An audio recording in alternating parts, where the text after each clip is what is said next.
I wake up sometimes and I look at the ceiling just to figure out where I am. I work for the same company and I got fired from the same company 5 times. You know, hanging with the bros, smoking weed. I don't know if I really want you as a tenant, you know what I mean? I do want to make sure that I'm talking to the right person. The only application I take is the guy who gives me the deposit. Doing high transaction volume and whatever it is, it doesn't matter if we're talking about buying a bunch of rentals, buying a bunch of flips, wholesaling a lot. Anybody that's doing a lot of volume, typically, nobody ever has any fucking money. Why would you buy a car with 24% interest? The most important thing is relative not living with you.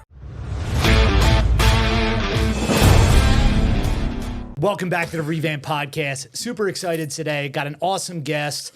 I'm super excited to do this with you. Larry Steinhouse, the stock option sultan. That's me. Super excited to have you, man. I'm excited to be here, man. You called me up and I'm like, all right, when?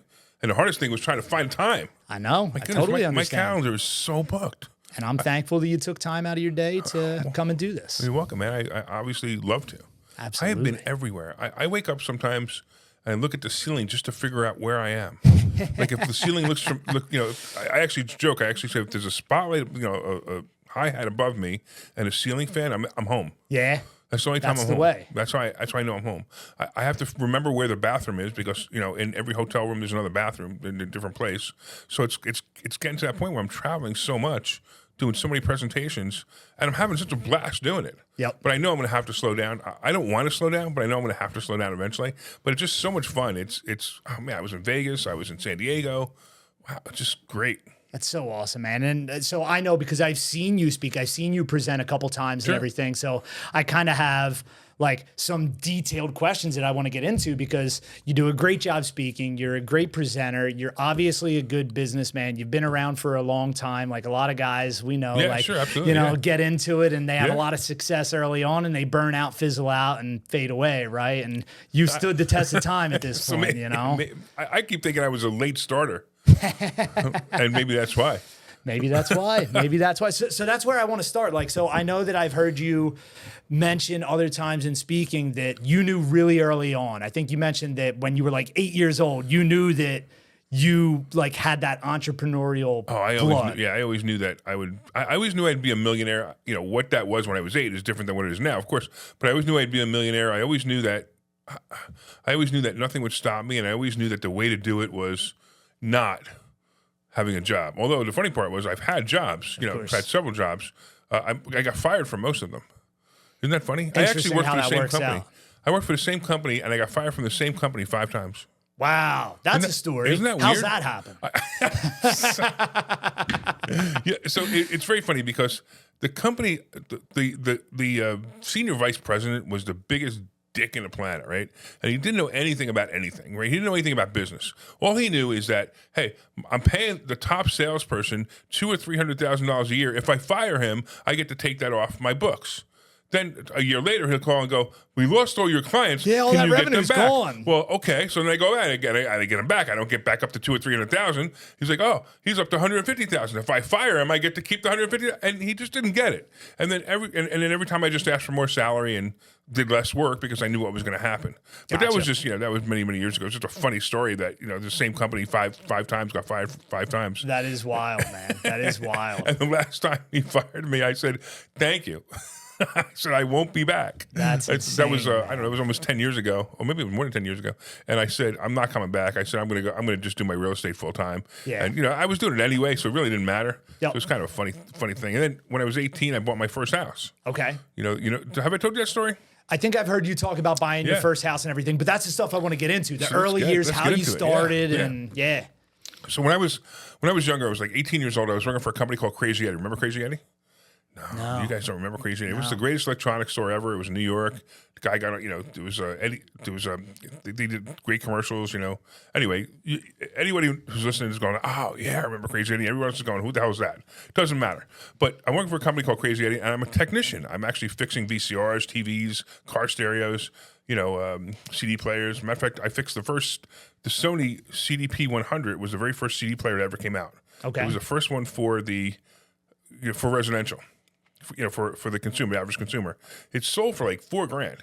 And fixing this thing was amazing. It was like electronics we've never seen before. Right.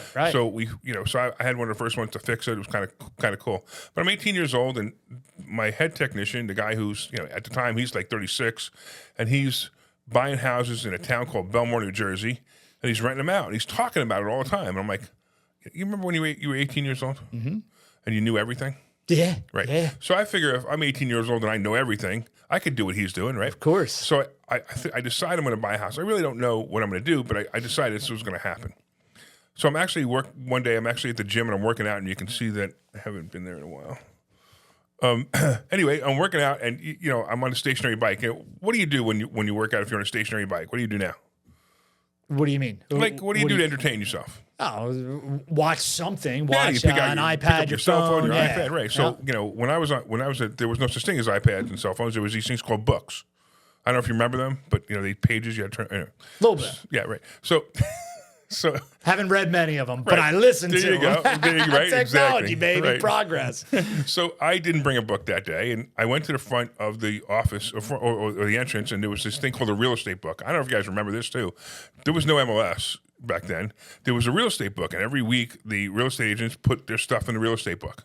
So I start looking at the real estate book. I'm on the stationary bike. I'm looking at the real estate book, and I come across this town called Easton, Pennsylvania. Now at the time I'm in Princeton, New Jersey, right outside of Princeton, New Jersey, a town called Plainsboro, and I see this house in Easton, Pennsylvania. I didn't realize Easton, Pennsylvania was an hour and a half away from there, but I still see it. Right, I still see it, and it's a 2-family house for $26,500. Now at the time I'm making $5 an hour. By the way, that was more than minimum wage. So I'm making $5 an hour, and I'm like, I'm 18. What do I have? What do I know? So I call up the real estate agent. She goes, all right, come on down and see it. So I drive. I'm like, where am I going? Where am I going? I get all the way there, and she shows me the house. She goes, what do you think? I go, I'll take it. She goes, great. Can you give me a $500 deposit? And I look at her. I go, I don't have $500. And she goes, well, can you give me a $100 deposit? I go, and I was too embarrassed to tell her I didn't have $100. Right? But I wrote her a check figuring I'll make it good. So about a month later, I close on that house. I close it with no money out of my pocket. I buy the house, and then I make the biggest mistake ever a year later. I sell the house for 50% profit. Man. Why is that a mistake? Because that house probably now, that house was making me $200-300 a month positive cash flow. I sold it for 50% profit, which is great. Yeah. But at the same time, that cash flow would have been great. And the interesting part is the house is probably worth about $300,000, $350,000 now. That's a long time ago. And it probably would have gotten like $4,000 a month, $5,000 a month cash flow by now. Yep. So holding on to properties is a really good idea. Yeah. So that was my first property. And then I read this book by Robert Allen. Remember Robert Allen? Mm-hmm. I read this book called No Money Down. And I read how I did read that after you purchased that one. And then you're like, wow, this is how I did it? That's exactly right.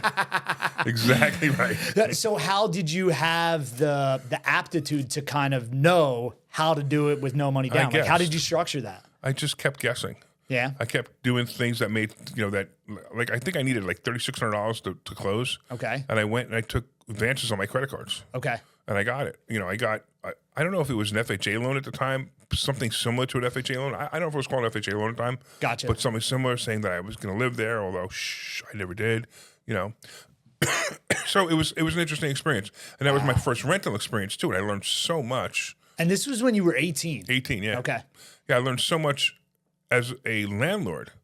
Here's the thing. You guys are all landlords, right? I don't know if I assume you're a landlord too, right? I know you do a lot of rental work. Yep. But the funny thing about being a landlord is you have to be firm. Mm-hmm. You can't be friends with your tenants. You can be friendly, and I'm always friendly and I'm always firm. I apologize for taking them to court. Yeah. When I get there, right? Yeah. And so one of the first things I learned was, so remember I'm 18 years old at the time, right? I know everything. So what's the first thing I need to know? Tenant comes to me, they're moving from someplace else. What should I do? Call the landlord, right? So, I'm 18 years old. I'm brilliant. I'm freaking brilliant. I call the landlord. Hi, my name's Larry, and Steve wants to rent from me. Can you tell me if they were a good tenant? Oh, they were the best tenant. They're fantastic. They always paid their rent on time, blah, blah, blah, blah, blah. Great. Guy moves in, never pays his rent on time. Oh, wait a minute. All of a sudden, it hit me. Well, if this guy would have said bad things about him, he wouldn't have moved out of his apartment, right? Yeah. So so this guy was like so grateful that there was this idiot who's 18 years old, doesn't know crap, calling him. Yep. So I have a new way to do this. I'd love to hear that. You want a secret? Okay. Yes. Shh, don't tell anybody a secret. People pay me a lot of money for this secret. So when I call a landlord, this is how I do it. Drew, my name's Larry. Steve wants to rent from me. He told me there were problems. How bad were they? Now, I get some weird answers to this. Like the answers could be anything from I'm surprised he told you, which is a really interesting one. And I'm like, okay, what's your side of the story? I still haven't told him what I heard. You know, the tenant hasn't said anything to me. And you know, then you go, and then sometimes you got people going, what are you talking about? What are you talking about? And I'm like, he told me there were problems. You know, tell me That's about all you. I know. Yeah, no, I don't say that. I want to wait till they. Okay. I want to sniff it out, right? All right. So you know, tell me there were problems, and I want to keep saying that until the landlord gets frustrated and finally either tells me or gets so frustrated and goes, "What the hell are you talking about? The guy was the greatest tenant ever." So it was funny because probably one example of that was hysterical, where I had this guy and I said, you know, he told me there were problems. He told me there were problems. What's your side of the story? And he keeps going, he keeps saying nothing. And I just blurted it out. I said, wasn't he late on his rent?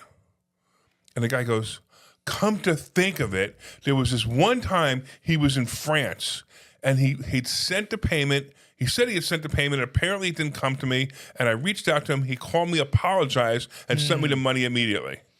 Ding, ding, ding. I'm like, I like this guy. Yep. Right? So, Yep. so it's funny. I actually recorded that one. That's I actually awesome. had recorded the conversation, so I play it every once in a while for my students. I love it. So it's kind of a really wild way to do it. And then here's the other. Yeah, I one. love that. Here's another one. Right when you get the phone call for and now it's kind of weird because people are messaging you now. Yeah. I hate this, not wanting to talk to different, people. yeah. But I try to get them to call me now.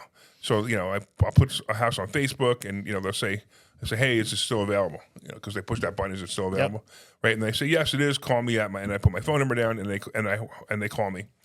Most people don't call you anymore. Yep. It's kind of funny, but they'll call me because you do know what most people want to know, right? For the rentals that we have, what are the requirements? And will you take me with my 500 credit score? Right. Right. Which is why they're hiding behind the Facebook Messenger. This is why they're not calling. But if they call, messages pretty much goes like this. Goes, hey, when do you want to move in? And then I wait for the answer. So the very first question. So they'll call and they'll say, hey, you know, I'm interested in your apartment. I said, great. What questions do you have? I'm like, hey, you know, blah, blah, blah. And whatever the question is, I don't really care. I said, okay, great. When do you want to move in? And the answer to this is very telling. Well, I want to move in 45 days. Okay, great. Why? You know, what's going on with where you are? And they'll typically tell me 45 days is normal because, you know, you got 30 days, you got to give 30 days. Leave notice, right? yeah. And then maybe, you know, something else. Okay. But the people who say, can I move in tomorrow? Yep. Right away, that's a red flag. Yep. And you have to know what the red flag is. But you also have to know that sometimes that's a good thing. It can be, yeah, Right. for sure. And I'm going to ask them, say, what's going on? And, you know, I end up, so what I found was a lot of people don't want women leaving their husbands with kids. Landlords. I don't care. I'll take them. I just want to make sure that you know that there's no issues, and you know I also want to talk to them a little bit, make sure that they're not going back to their husband in 2 months and leave me with an empty unit. Yep. But you know, so that's a good excuse, right? The other one is the other one you're going to get is I'm living with my parents. I'm like, oh, you know, which means this guy has never lived outside, or I try to ask him if he's had another appointment. It's okay, but let's say it's normal answer. Then the next thing I do is I go, you know, I'll start to say, hey, listen. I'm going to be showing this on Saturday. Are you available? Saturday at 10 o'clock. Are you available? Yes, I'm available. Great. Listen, this is what I do. I suggest you bring a checkbook. I'm going to ask you for 1 month down payment. So if you want it, the first person to give me 1 month down payment, I'm going to show it to 5 or 6 other people. So the first person to give me 1 month down payment gets it. So if you come there and you want it and you don't have a check and the guy behind you walks in and he has a check, he gets it. You got it? And now I have them prepared for that. Then they walk in, and they walk through, and I just say, go walk through the place. I used to walk them through and, you know, be the real estate, you know what real estate agents do, right?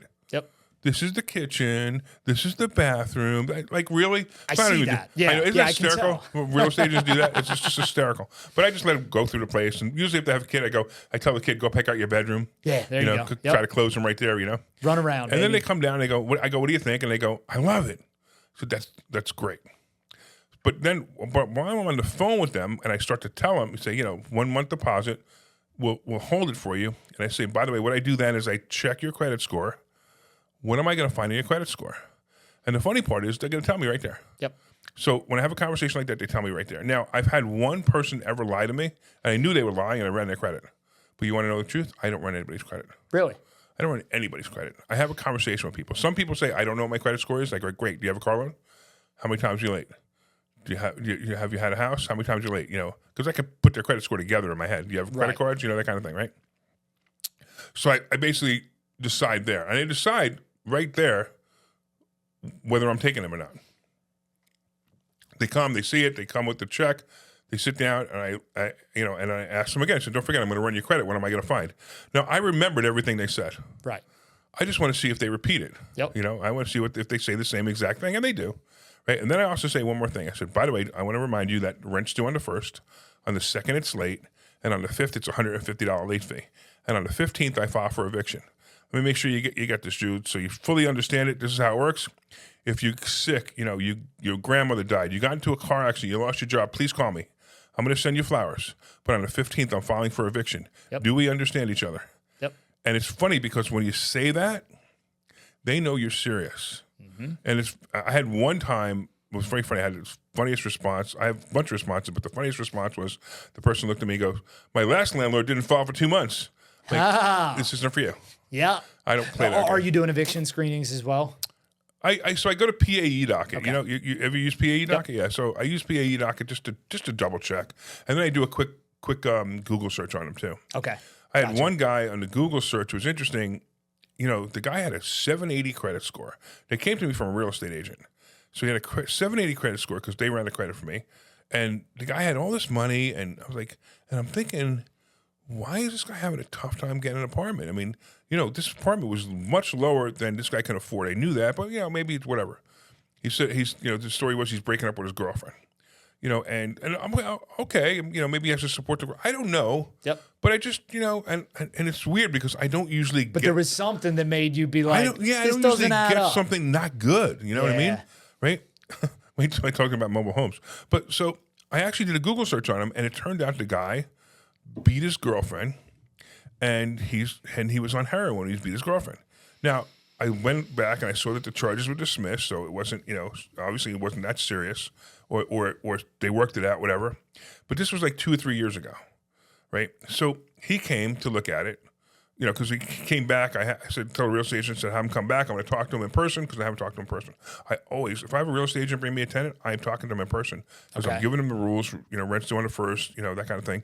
And I want to talk to them in person just to meet them, just know who they are. So I said, you know, listen, I'm gonna run your criminal background check. I usually run a criminal background check. What am I going to find? And the guy went, oh. And as soon as he did that, I knew he was going to tell me the truth. Yep. He tells me the whole truth. He tells me the story. I go, okay, here's my question. I said, are you in rehab? He goes, I'm in NA, you know, and I go every week. And we started having a whole conversation about it, and I believed him. And it turned out, you know, he turned out to be a pretty good tenant until something happened like 3 years later that had nothing to do with heroin. It had to do with his attitude. I threw him out.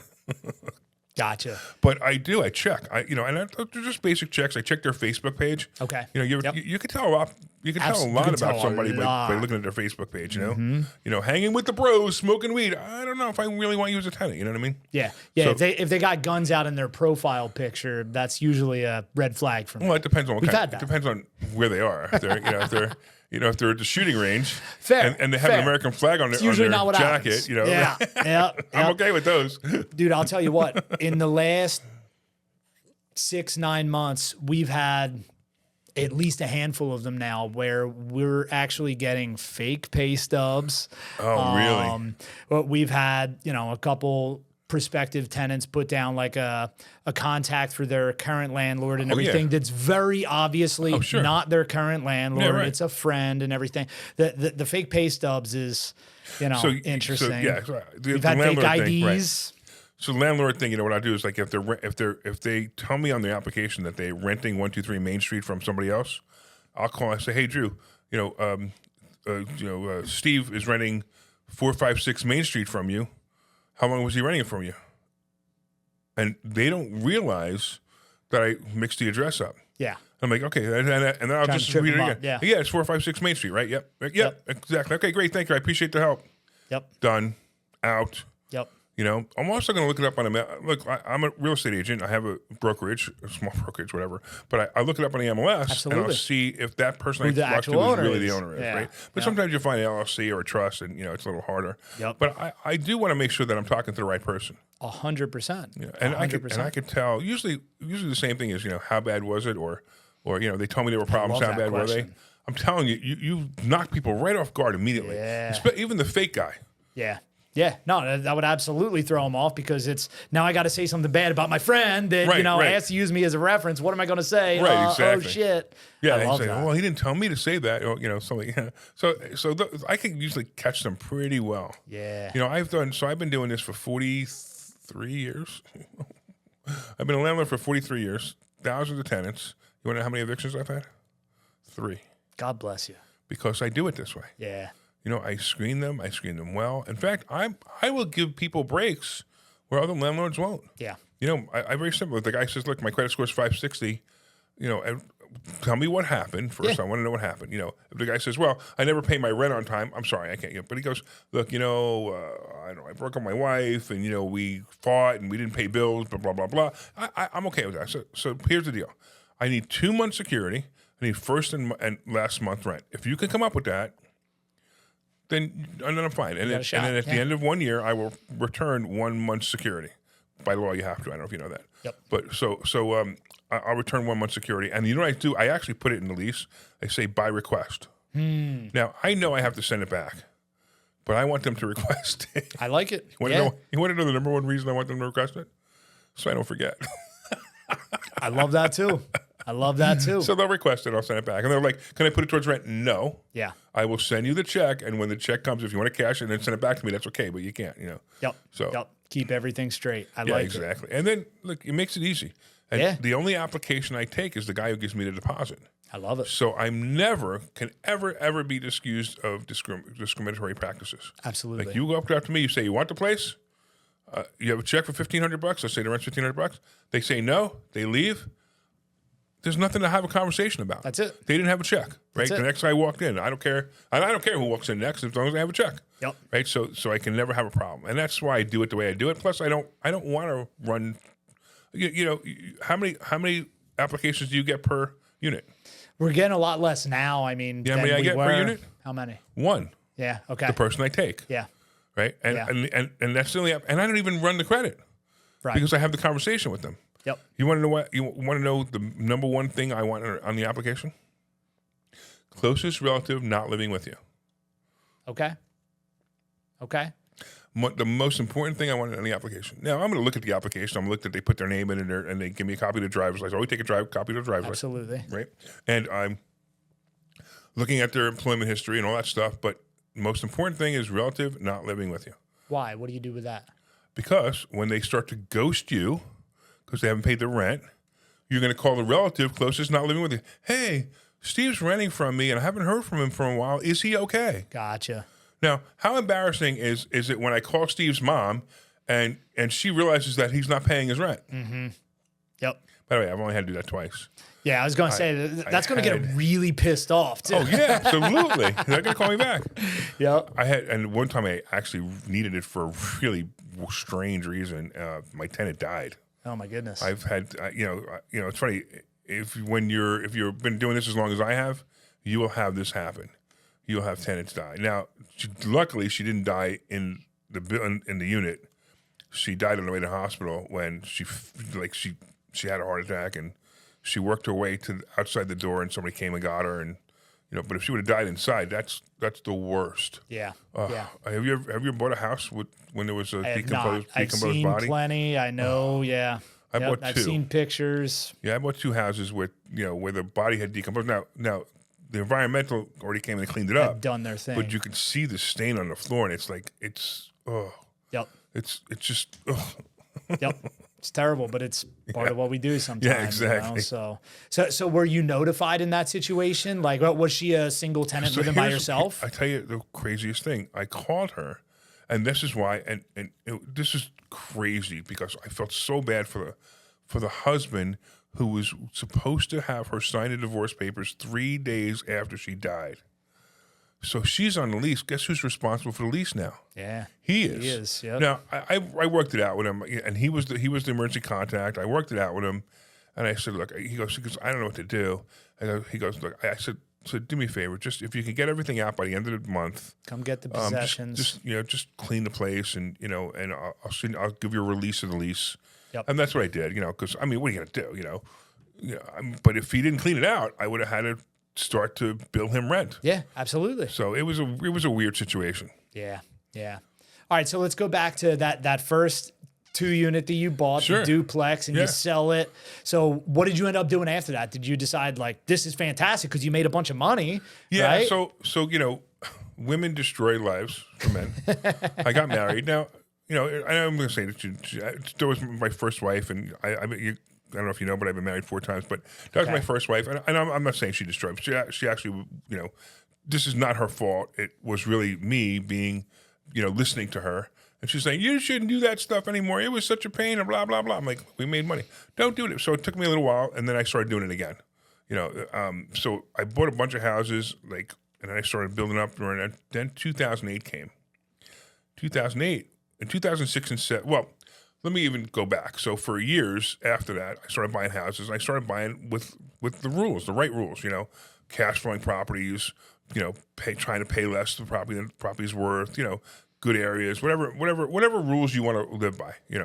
So then 2006 and 7 comes. And at that point I got about 15 properties. And 2006 and 7 comes, and I don't know if you remember 2006 and 7. But it was a boom. The real estate was like booming. Like people were buying houses for $100,000 and they were worth $150,000 a day after they closed.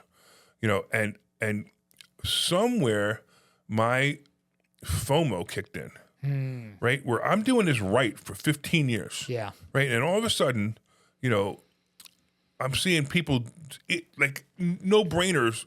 They're doing no-brainer deals. They have no idea what they're doing. And I'm thinking, well, I must be doing this wrong. So I decided to use Bitcoin, not Bitcoin, real estate, like Bitcoin, right? Yeah. Where I buy it thinking it's going to go up, thinking it's going to go up, thinking it's going to go up, right? And sure enough, 2008 comes and the world crashes down. So at that point, I had all these houses that weren't cash flowing. My mortgage payments were somewhere near $48,000 a month, and I was only collecting about $37,000. So, I mean, it's inevitable what's going to happen. Yeah. So I could see it. I could actually see what month I'm gonna be done. Yeah. So I go to a bankruptcy attorney. I said I got to go bankrupt, and he goes, "What's your credit score?" That was the funniest question he asked me. I go 720. He goes, "Why would you go bankrupt with a 720 credit score?" Which I thought was the funniest thing because it's a very funny question for him to ask. Right. Right. He probably expected me to say 500, 400, whatever. And I showed him all the paperwork. He goes, "Oh, I get it. All right." He goes, "You can stop paying your bills right now." I go, "Okay." So I stopped paying my bills. Now, after about a year, we went in front of court. Now, it was wild because at that point in 2008, there was so many bankruptcies that they weren't done in courtrooms anymore. They were done in hotel conference rooms. Wow, really? Yeah, it was wild. So you would have the trustee would set up a table in the front, and you would sit down in front of the trustee. Now, I was the first case. When I went for my bankruptcy, I was the first case. And, a couple of people started coming in. But my case was so long because they had to ask me questions about this and questions about this, and there's all these properties, and there's this and there's that, and there's, other things, and so it went on for about 45 minutes. Where normally it's like 5 minutes, click, boom, next, click, boom, next, right? So I turned around at one point, and the entire room was filled up with people, and they were all crying. They're like, they're thinking this is the worst thing that's ever happened to them. Yeah, this is the end of their life as they know it. Right. Yeah, right. And for some of them, it was. Yeah. For me, it was a new beginning. What a great country we live in. We live in a country where you could really screw up, and you're given a second chance financially. It's absolutely incredible. So the very next day, I leave that courtroom, and I go buy a car. No way. Yeah. No So way. I walk into a car dealership, right? I literally walk into a car dealership and I point to a car. And you ever go to a car dealership? Yep. The salespeople come running out the door because they're fresh meat. Oh yeah. And I walk and I point to a car. I just pointed to it and I said, "I'll take it." And the guy goes, "Well, don't you want to test drive it first?" I'm like, "Okay." So he gives me the keys. I take it for a test drive. He goes, what do you think? I go, I told you I'll take it. Yeah. I'm already sold, man. Right. Let's go. It was very simple, right? It was a used car, of course, but it was because I knew the car. I actually owned that car many years ago. Okay. So I knew the car. So I was like, I knew I loved it when I had it. So we go in front of the. What do they do? They take it to the finance office next, right? So we go to the finance office, and the guy's a salesperson. He's all excited. He made his first sale of the day, the easiest sale he's ever made in his entire life. And the finance guy's behind the desk, right? And he's typing in, what's your name? Click, click, click, click, click. And everybody's smiling. Everybody's all happy. And click, click, click, click, click. Social security number, click, click, click, click, click. Driver's license, click, click, click, click, click. Huh?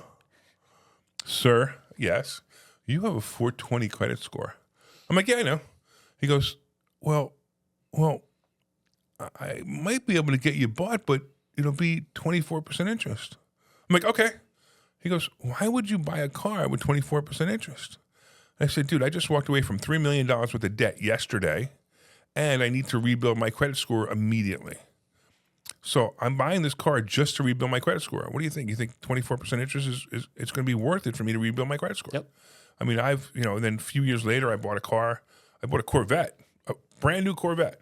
Right, walked into the dealership, brand new Corvette at 3% interest at the time, right? And the guy goes, "How much do you want to put down?" I go, "How much do I have to put down?" He goes, "Nothing." I'm like, I will put down nothing. Thank you very exactly. much. At 3%, of course not. Of course not. I'll borrow all the money I can at 3% for anything. Yes. Right. So it's kind of just lifestyle change. And at this point, I have $1.2 million worth of available credit on just credit cards. $1.2 million on just credit cards. Yeah, it's pretty wild. Yeah. Holy crap. My credit's pretty good. So this is all like when the bankruptcy actually came to fruition and everything. What's this, like 2009? Yeah, 2008, 2009. Okay. I wrote my first book in 2009. Okay. And it was called If I Won $25 Million in the Lottery, a book about money, hope, and happiness. The title is horrible, but the book was actually a roadmap of how I was going to recover. Okay. And it's funny, I did everything in the book. And I had one of my students read it, a couple of years ago. And she came to me and goes, Larry, you did everything in this book except buy the boat. And the funny part was, I keep looking at boats. And I said, I always wanted to have a property with a dock. So I have to have a property with a dock to buy a boat. Okay. Now, I did buy a property with a dock recently, but it's not deep enough for a sailboat. So I will have a pontoon boat there. I'm going to pick it up whenever soon. I'll have a pontoon boat there. But right down the river, I guess, is a sailboat dock, so I can actually take that to that. So I have to have two boats. That's awesome. That's awesome. So it's all coming to fruition. Yeah, it's amazing because if you decide that you want something, you're going to get it. Look, I look at this room. I look at this podcast room you put together, and I know who you are. You wanted the coolest podcast room, and this is a really cool podcast room, and that's what you did. I always wanted to be on the radio, right? Yep. So now I'm on the radio. I do a radio show every Saturday. And I love it. And some of my greatest influences were Howard Stern and Jim Cramer, right? So I really say if Jim Cramer and Howard Stern, if you put them together, that's me. I love that. And if you listen to the show, you'll know that that's true. Yeah. I love it, man. It's a great show. It's a Thanks, great man. show. I appreciate it. So, just to that point, the mindset. So, you're like, everybody in the room is kind of losing their shit. They're all falling apart. Even in that moment, you were optimistic. Oh, I was more than optimistic. I was excited. How did you work on that consciously, like your mindset and being positive and kind of energy, or was just are you just hardwired that way, or did you work on it? It's a good question. I don't know. Did you read at that point? Did you read a bunch of books on kind of mindset and? Well, coming out of the bankruptcy, I read Think and Grow Rich 13 times. Okay. I memorized the book. Then there was other books that I read as well. Listened to them, read them, and so you got to understand that I didn't go from the day after bankruptcy I bought that car. I didn't go from that day to owning 30, 40, 50 properties. It takes time. It takes time, right? Exactly. Which is even more of a testament to the mental fortitude to be like, I know this isn't going to happen overnight. Sure. I got to slowly chip away at it. And it's going to be a fucking disadvantage for me. It's going to be way harder than it is for everybody else, so but I'm still going to do it. I found it easier. Yeah. So I used to buy, before 2008, everything I bought was with banks. And you know what? Banks are a pain in the ass. I mean, 2 years tax returns and blah, blah, blah. And, 15 pieces of paper that you give them 4 times and it's never the right paper. I hate banks. I learned how to borrow money from people. I learned other people's money. I'm going to tell you that this coming year, 2026, using other people's money, I'm projected to make $2 million income. Beautiful. And it's all about other people's money. Once I understood other people's money and understood how important other people's money and how people don't know what to do with their money, and I find them alternatives to what their registered rep, the fiduciary. I like that enunciation there. Yeah, I could even get into that. It's something we get into the radio show all the time. Right? So they're hurting these clients. And they're hurting them, and they're smiling. And most of them, listen, if you're going to hire a registered rep, the first thing you're going to ask your registered rep is, I want to see your tax return. And if the guy says, you can't see my tax return, you say, fine, give me somebody else. Because unless that guy's making more money than you or has more assets than you or close to you even, don't hire him. Yep. Right? Don't hire a guy who just came out of college, who got his registered rep license, and he doesn't even make $30,000 a year yet. Yep. And he's living at home with mommy because he's got a license, and he found out about some product that his company is selling that he makes a commission on. And you have $2 or $3 million put away somewhere. Don't hand him your money. Yep. What can he do for you? So true. So true. So many people fall into that trap of just believing that because somebody carries a position, a title, whatever. Right. I was just in court last week for a nasty eviction that took forever. And the point is, like, my attorney, I mean, we destroyed, like, it was great. It was almost worth the couple $1,000s I spent on my attorney. Right? Oh my God. But the attorney representing the tenant, it was just a reminder to me, because this guy, like, he's probably been practicing law for 30 years. And I was like, this is a perfect example, case study of what do you call somebody that graduates at the bottom of their class? Graduate, right? It's like this guy was probably the lowest man on the totem pole, and he did a terrible job, but it's like he walks around with that badge. Oh, I'm an attorney, you know? It's like, you're the worst attorney, man. That's the attorneys get paid whether you win or lose. Right? And they also bill hourly. Right. I don't do that, my attorneys. My attorneys get paid on a fixed basis. Okay. Right? I don't, because I'm like, this is the task before you. Tell me how much you think it's going to be. $10,000? Fine. That's what I will pay you to do it. And when it's done, I'll give you some money up front. And when it's done, I'll give you the rest. Yep. Just like any other contractor. I like that. Now, it's funny you say that about attorneys. When I was younger, not that, maybe 20 years, 30 years ago, I always thought that rich people had a lot of attorneys, right? Like if you're rich, you had to have a lot of attorneys. I now realize I have 6 attorneys, 6 different attorneys for 6 different topics. It's pretty wild, actually. It is. It is. I just hired a trademark attorney 2 days ago. Did you really? Yeah, it was like, wow. I didn't even think about these things. That's and funny. There's something that has to be done.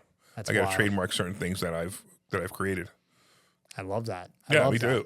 Yeah. So, man, I just love the mindset stuff so much, because it's like without having the foundation to be able to build things on top of, like, nothing's going to work. And things might work for a short term or whatever, but like without that mental grit, like I know a lot of people that have kind of been a flash in the pan. It's like they came in and they made a shit ton of money, and then, it's like they get punched in the mouth one time and they're like, no, I'm done.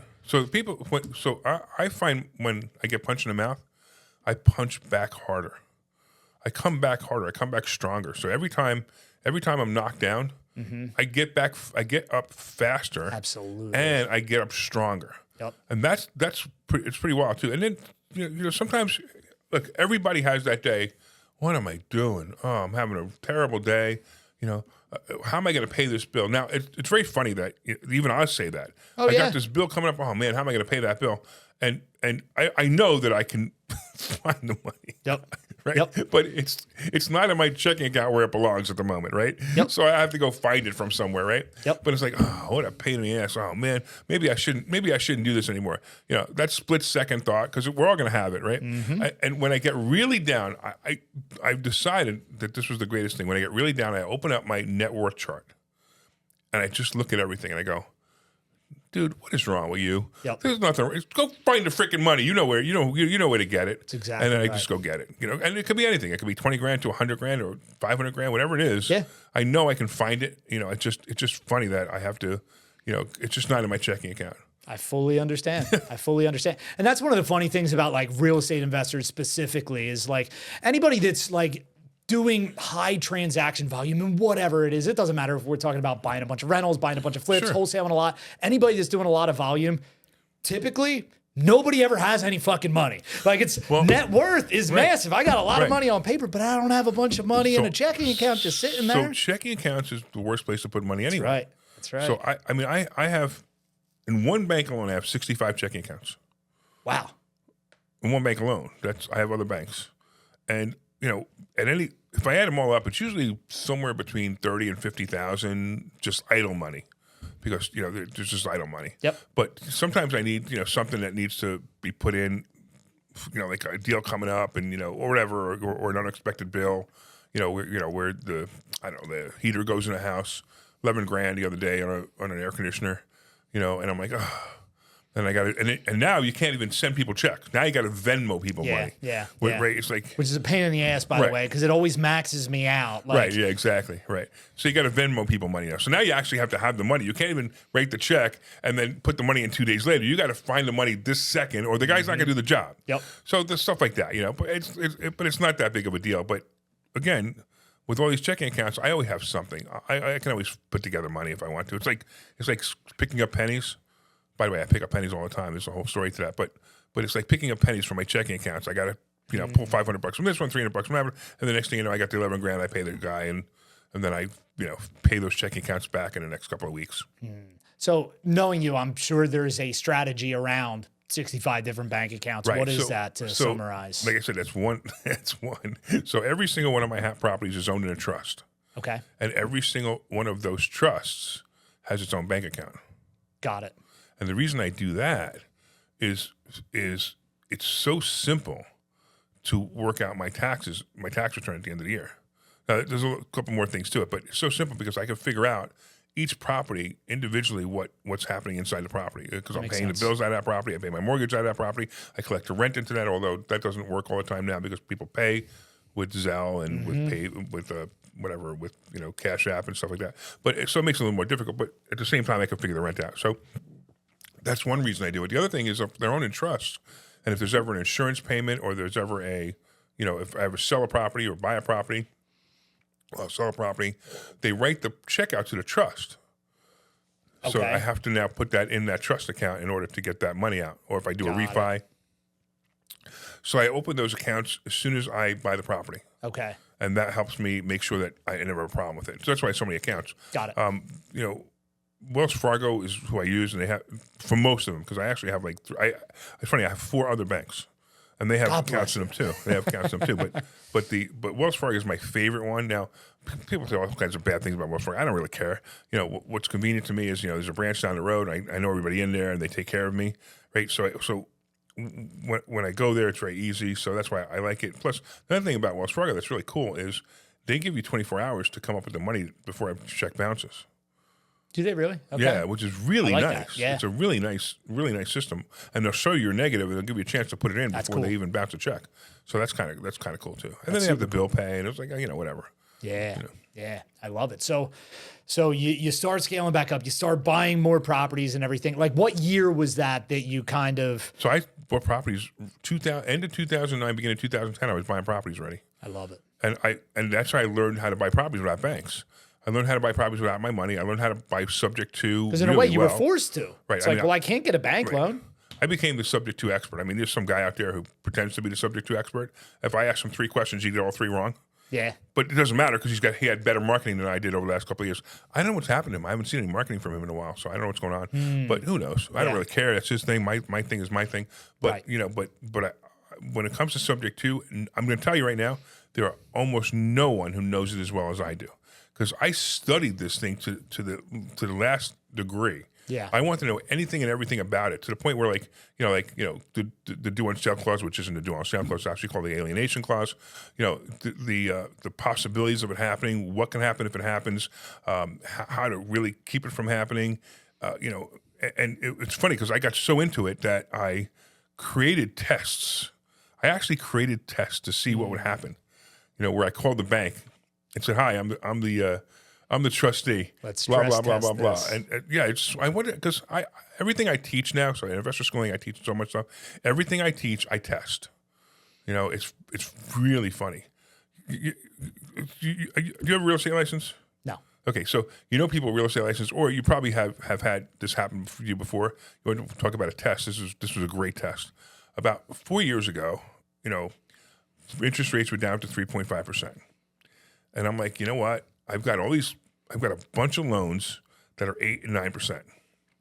I'm going to refinance these loans because it makes total sense. I don't believe I'm ever going to see these interest rates again, so I'm going to refinance these loans. Now, first of all, you do know that the banks have a limit of 10. I don't even know if you know this, but they have a limit of 10, right? Yep. So I actually was refinancing 13, and I got it done because the banks didn't talk to each other. It was the most I can get done in the time I needed before it would take that somebody would figure it out. But anyway, so I'm refinancing this, right? And what is the number one thing that people say, banks say, or real estate agents or mortgage brokers say not to do when you're refinancing a loan? Buy stuff. Well, yeah, that's true, but what else? Even more important, buy things on credit. Right. But they really say don't apply for credit cards. Right. Which I knew was total bullshit, and I had to prove it. So I'm in the middle. I'm talking about saving thousands of dollars a month. Yeah, that's a high stakes wager, my friend. And I'm going to test this. Right? I apply for 6 credit cards while I'm doing that. I get 2. The other 4 I get turned down for. By the way, when I get a credit card, I'm shocked. Just so you know. And the biggest reason is, the only reason I say it because I have so many credit cards that I haven't found. It's hard to find what I don't have now. So I'll go to Chase Bank and they'll do an advertisement. I don't realize it's Chase Bank, and I'm applying for Chase Bank when I already have the card. Yeah. And I don't realize it's so I applied for 6 credit cards, and the mortgage broker freaked out. What are you doing? You're applying for credit cards? I'm like, yep. She says, you're not going to get approved. I said, I bet you I will. And she's like, no, she's all upset, especially when she's talking about, Oh, yeah, she's going to make a lot of money on it too, 10 man. or 13 deals, right. So, and then I said, watch what happens. And the underwriter sends me a letter. And it says, first of all, the underwriter says, you have 43 inquiries in the last year, right? 43 inquiries. Sounds about right. Can you explain them? Right, I'm like, I explain them, whatever. And then it says, you have 6 from the last month. Can you explain them? And, did you get the card? Did you not get the card? Did you use the card? Did you not use the card? That's all the questions they want to know. Oh, crap. All they want to know is if you added to your debt-to-income ratio. You could get all the credit cards you want while you're applying for mortgage loans. Just don't use them. Interesting. That's the difference. And I proved exactly what I was trying to prove. And if I'm going for 10 loans, and I got all 10 loans, actually it was 13 loans, but it was 10 loans at one bank. Right. So if I got the 10 loans from that bank with them asking me those questions, I'm telling you, that's a myth. Wow. And the supplemental thing that we learned from that is Larry's got balls and he's a little freaking crazy, Definitely crazy. So when did investor schooling become a thing where you started coaching other people and mentoring them? Yeah. And did it start with teaching subject to? No, actually, not at all. It actually started. So what basically happened was, remember I told you, I don't know, was it maybe 10, 12 years, I don't know, 10 or 12 years ago, whatever it was, I got fired for the last time from that company. For the 5th time. Right. Yeah, for the 5th time, right. I got fired and I'm like, I'm not coming back to work anymore. I'm done with this, right? So I was collecting rent from my houses, and I had a mentor at the time who said, he kept saying to me, quit your job, you'll make more money, quit your job, you'll make more money. It was a very funny story. And, sure enough, that year I lost my job, and within 6 months, I was making as much money as my job was paying me. It was a 6-figure job too. It was making, and by the time 2 years later, I made 4 times what I was making. So I was like, okay, he was right, and I'm really glad I'm out of this. But you know what happens when you're in your 50s, and you low 50s at the time, right? Now I'm 61. Oh God. So, but I'm going to be 62 in 2 months. Man, that's rough. But if you're in your low 50s, right? 51, 52 years old, and you don't have to work anymore. Do you know what happens? I don't. You get very bored. Everybody you know is going to work. certainly Everybody you imagine know, right, isn't going to come home till 6 or 7 o'clock, and even when they're tired. So I had nothing to do. I got tired of watching Dr. Phil. So luckily for me, somebody calls me one day, and they said to me, hey, listen, I hear you know a lot about real estate investing. Can you help me out? And sure enough, there's a Dunkin' Donuts down the road. And I go to Dunkin' Donuts, I meet him there, and we start to talk. And about a week later, I just call him up and say, hey, have you done anything I told you to? Nah, really? The guy, I'm killing it with stock options. So they call me the stock option consultant, crazy options trader. I am freaking killing it with stock options now, killing it then. And people are finding out about this. I'm actually at this point I'm making videos on Facebook because I was so bored about my stock options trades. And somebody calls me and says, hey, can you help me out with stock options? I'm like, sure. So I meet them where? Dunkin' Donuts, right? Baby. Right. And sure enough, same thing. They don't do anything a week later. Next week or a couple of weeks later, somebody else calls me and says, hey, I want to get into real estate. Can you help me? I go, yes. $3,600. I'll give you 3 months of training. I show up at Dunkin' Donuts. The guy handed me a check for $3,600, and he starts to do the things I tell him to do. That's when it hit me. They got to pay attention. My God, is it true? Right, and I didn't need the $3,600. Yeah. I just wanted the guy to freaking do something, right? Yep. So it just so happens that I had bought a building about a year before.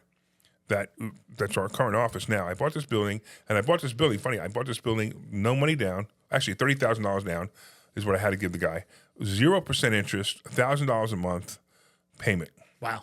So it was a great, it was a great seller finance deal. And I'm trying to rent this building, and for some reason I can't rent this building.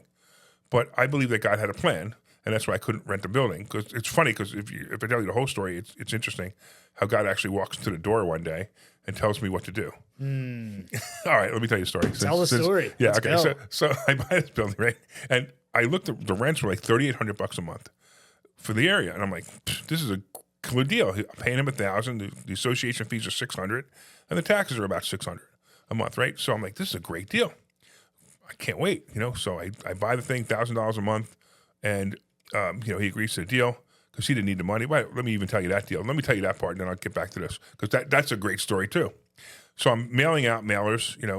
I noticed they're expired listing mailers is what I'm sending. So people who had buy listing were real estate agents. So this was a commercial one, and it basically said, hey, I noticed you had your property up for sale. It didn't sell.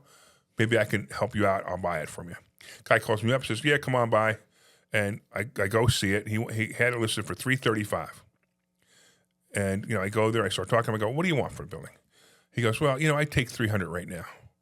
I'm like, well, I don't know if it's worth $300, but let me ask you a question.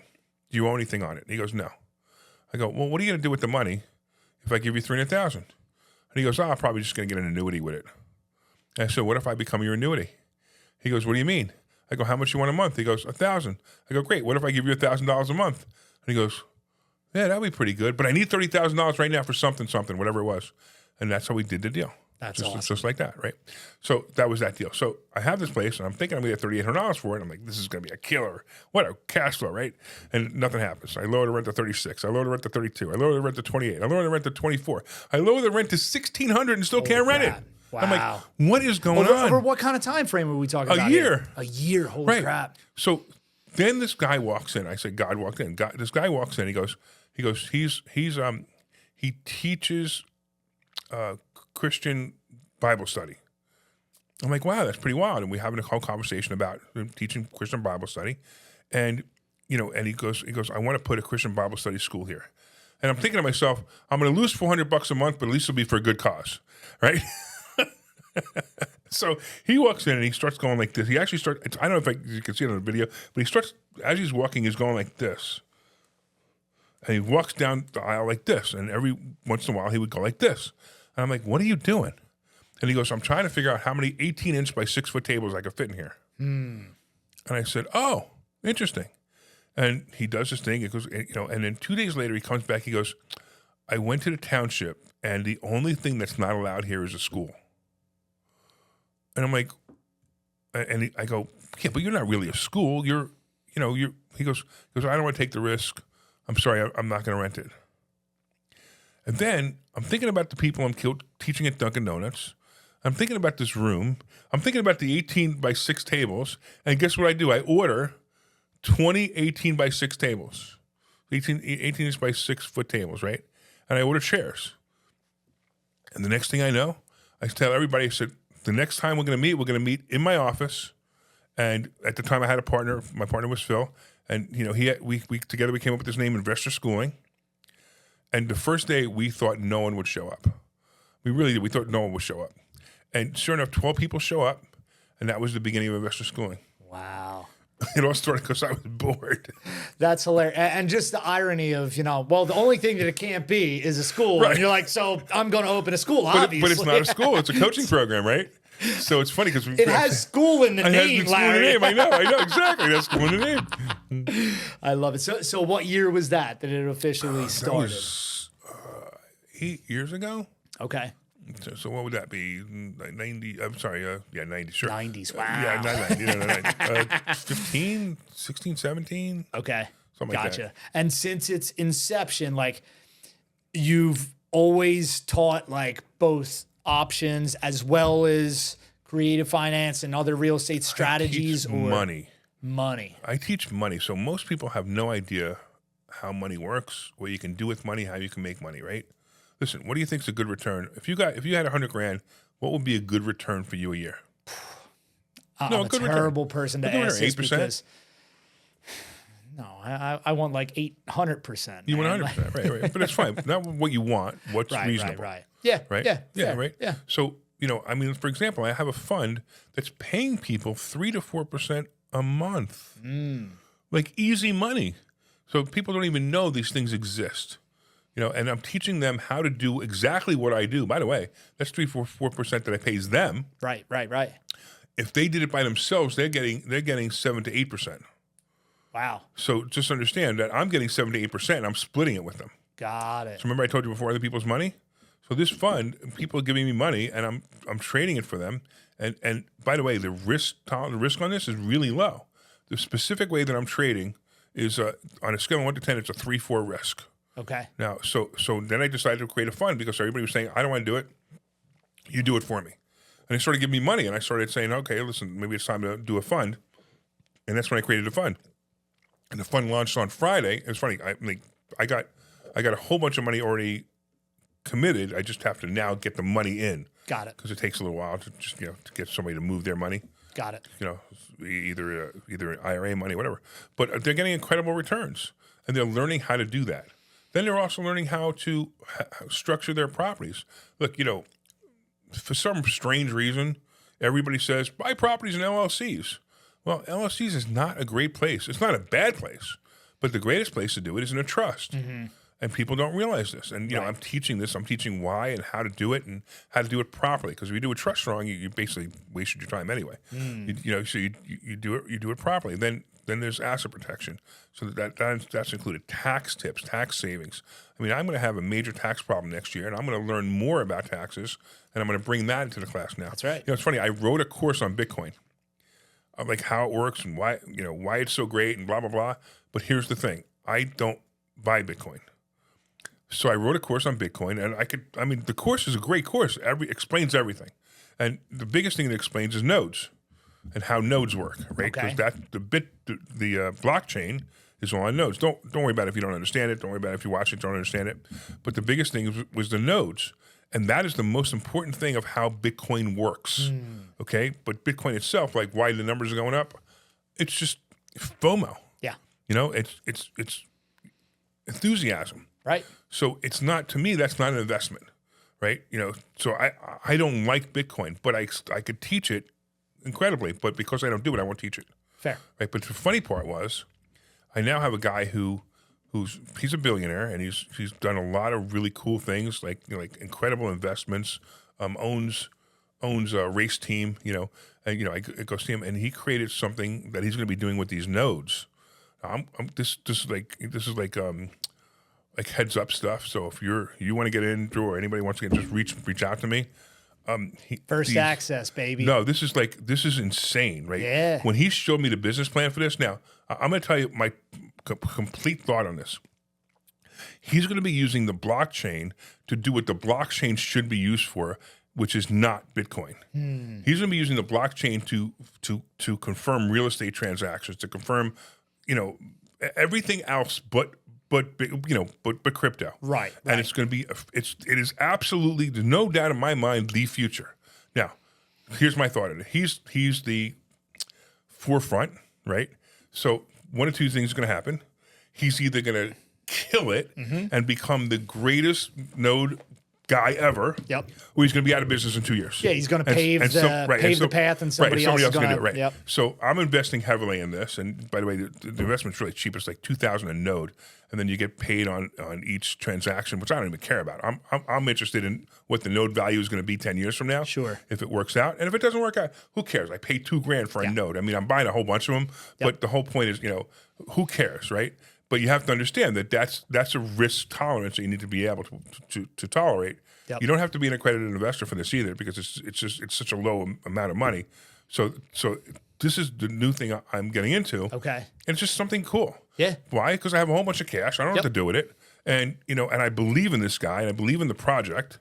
So I'm going to be pushing this thing. And if like I said, if anybody wants to reach out to me, I could connect you and get you them too. I love that. It's a really cool thing.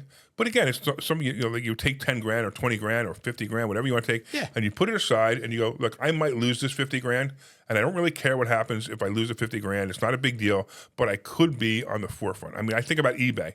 You know eBay, right? Oh yeah. When eBay first came out, there was like 10 or 15 different auction sites. Like eBay wasn't even on the radar. Now, how many auction sites are there? eBay. Right? That's it. Yeah. So if he becomes eBay, holy crap, I'm Peter Thiel. Yep. Right? If not, who cares? Yeah. Yeah, it is what it is. Another one, chalk it up, Right. Yep. I love it. So that's separate from the fund. That's another thing that's that just you something else. are doing. Yeah, that's just something else. But so anybody that's interested in the fund, what does that so look the like? fund, so What's first the of all, they average have to be an accredited investor. Okay. First, absolutely have to be an accredited investor. It's by PPM only, so they have to reach out to me. I have to confirm that they're an accredited investor. Because it's a Regulation D fund. Okay. It's a real fund.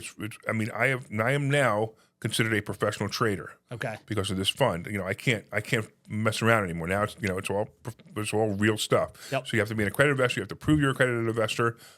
It's $100,000 per share. So so again, be prepared for those two things: one, accredited investor, and two, minimum $100,000 investment. But again, it's no big deal. Again, I'm not here to solicit that. Yeah. I'm just here talking it's about something that you're fired up about because it just launched and it's already rocking and rolling. Right. It's incredible. I made my investors this month, and the fund is nowhere near like at capacity. This month alone, the investors are splitting 130,000. Wow. Yeah. That's crazy. Average of 3 to 4% for the investor on their money for a month.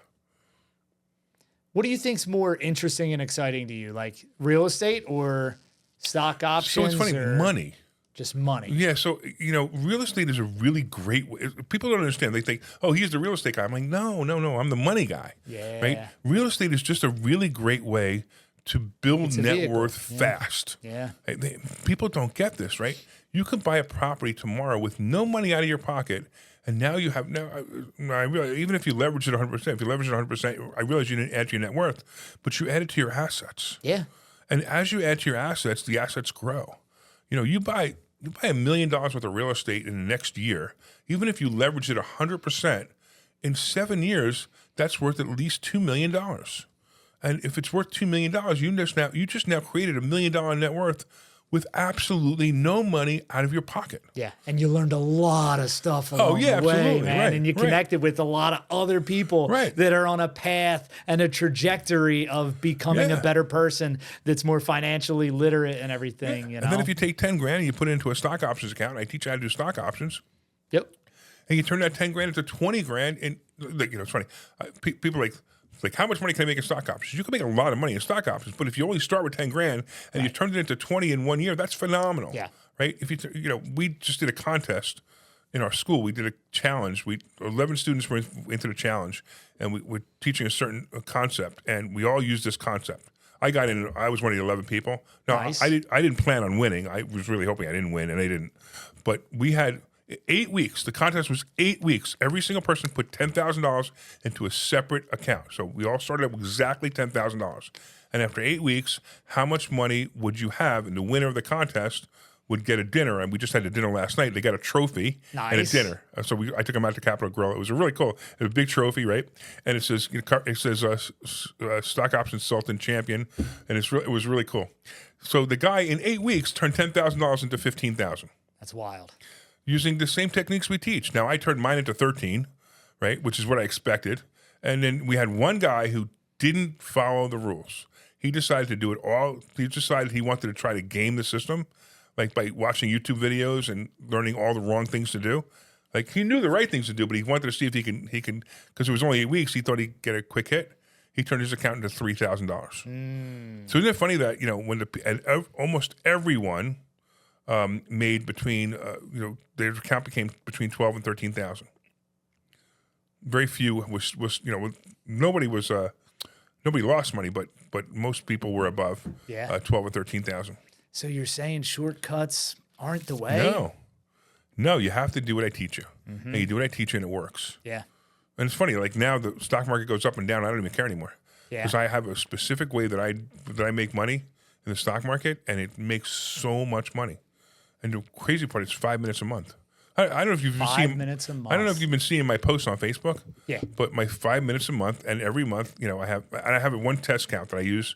It's $50,000, and the reason I use $50,000 in that account, it's a separate account, is because people can relate to $50,000, right? If I had $500,000 in the account, they go, "Oh, it's because it's $500,000." Yeah, I can't do this. Yeah. They can't understand if you move to zero, right? So I use $50,000, and then I tell them you can move the zero the other way if you have $500,000. Of course. So I took out something like $37,000 out of that account in 7 months, and I still have over $50,000. That's awesome. That's awesome, and that's realistic. It's real. Like 5 minutes per month is like, or what would you say, per month, per week? Per month, 5 minutes per month. That's crazy. Yeah, and I teach people this. Matter of fact, Jim Zaspel. Yeah. He came to me and I started teaching him, and he's blown away by what he's learning. He didn't even know what the stock market was. Yep. He just knew, stock market goes up and stock market goes down. And in just a couple of months even, he's now making money with stock options. So cool, man. And it's funny, he'll do what everybody else does. He'll start to do exactly what I teach him. Then I'll go, oh, there must be more stuff to learn. And go he'll to do YouTube what you teach videos. him not to do. Yeah. Right, and go to YouTube videos and then decide to. He mentioned that. He already did that. See, and he lost money, right? And he lost money. That's how it works, right? And then they go back and they go, Larry, I lost money. What'd you do? You did this. I didn't teach you that. I know. I saw it in a YouTube video. Well, stop watching the damn YouTube videos and do exactly what I tell you. Yeah. I'm telling you, I'm teaching this at a 6th grade level. Yeah. And I teach at a 6th grade level because it's so simple. Stock market and stock options are so simple once you understand how it works and how to pick the right ones. Everything that these other guys teach, they're making it sound complicated. Yeah. Because they either want to sell you a course or they learned it the complicated way. Right. And everything comes back to the basics that I teach, and it's so easy. This, and this. I have 17 rules that I wrote, and if you follow those 17 rules, you will make money. I love that. Did teaching come natural to you as well? Because you're a very good teacher. Well, thank you. I think it did. I don't know. I love what I do. So did it come naturally? I guess. Yeah. You know. Well, you learned what didn't work with trying to help people that didn't pay for anything, right? It's like, dude, I can make that correlation to my software, right? It's like, we have people that pay a couple $1,000, and it's funny how they all go buy deals and make hundreds of thousands of dollars. And the buddies of mine that I've helped and hooked up, it's like, oh, here, just use it for free. Right. They never do anything. Why is that? It's the same thing, man. So I actually started doing that. Like when people say to me, hey, let me pick your brain, Larry. Well, so it's funny. I'm like, sure, what would you like to do? And they would say, I'd like to pick your brain. No, but take you to lunch, right? Oh, yeah, of course. So here's my rule. Anybody out there, if you guys want to take me to lunch, you can absolutely take me to lunch. Here's the deal. You got to fly me first class to Paris, pick a restaurant in Paris. We will meet at any restaurant you want in Paris for an hour. And then I have to pay for my first class ticket back at my hotel room for the week. And then you can pick my brain. That's fair. Right? That's fair. I love that. Or they can come to Investor Schooling, exactly. So tell us about Investor Schooling. Where is it? Where can people find it? Where can people find you on the internet? So Investor Schooling, you go to investorschooling.com, investorschooling.com, and you can sign up for a class. So we have a free class every Thursday night. So a lot of people come to this free class like, oh, it's going to be a sales pitch. We don't do sales pitch because I don't want to do a sales pitch. I don't have time to do a sales pitch. Yeah. Right? The class, every Thursday night we have a class. I'm teaching something. It may be something that's advanced. It may be something that's not advanced. It may be the beginning of a session. It doesn't matter. You're coming there and two things are going to happen. One is you're going to audit how I teach.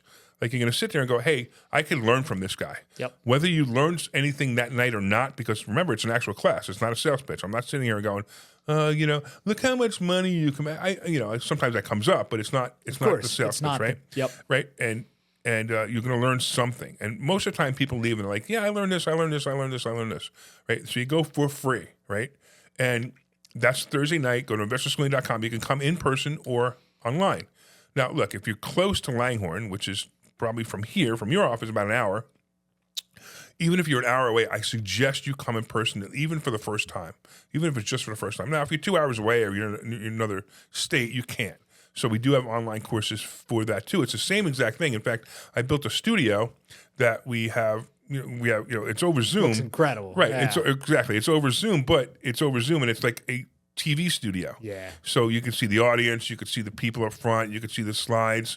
So it's really, so even if you're online, it's great. And we have questions and answers, and I can see them when I'm on the podium.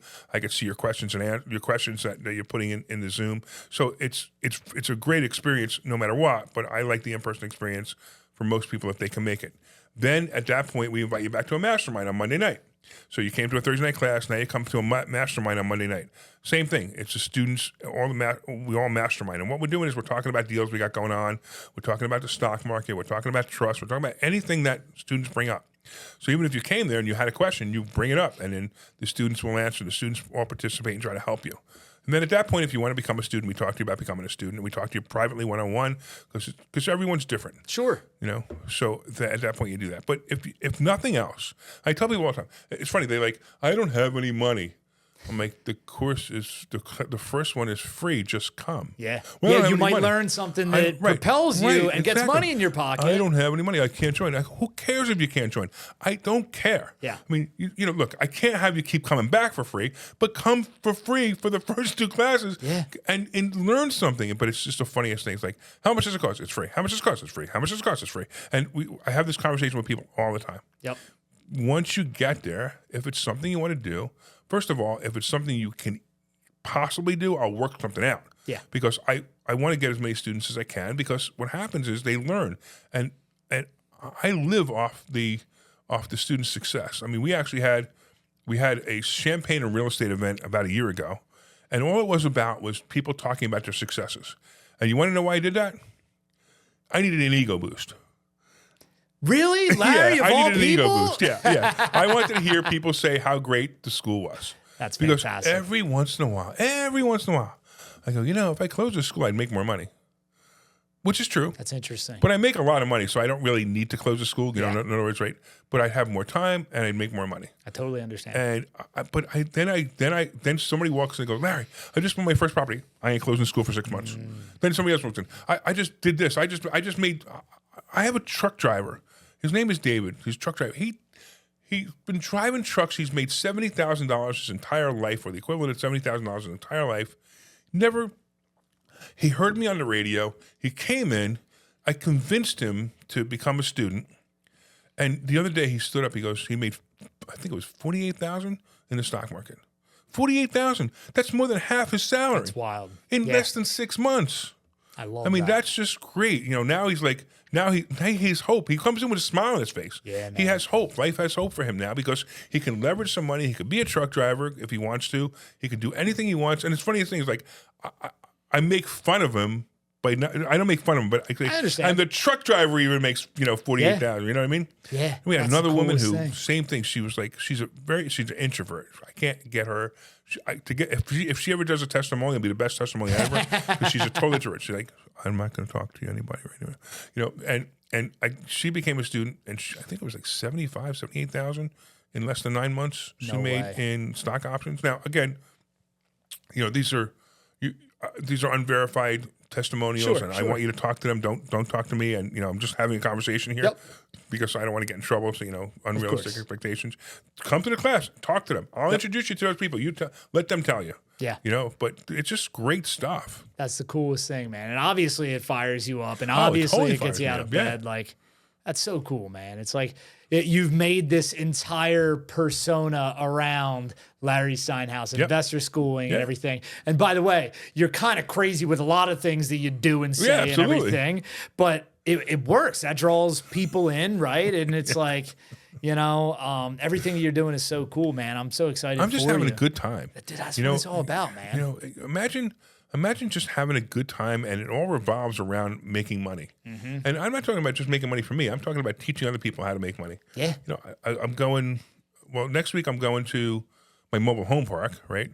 So I have the mobile home park in Florida. Okay. And I'm going there. And I have a reason to go to Florida, to spend 3 days there, and to just, enjoy the weather, enjoy the mobile home park, do some work there, and just go there.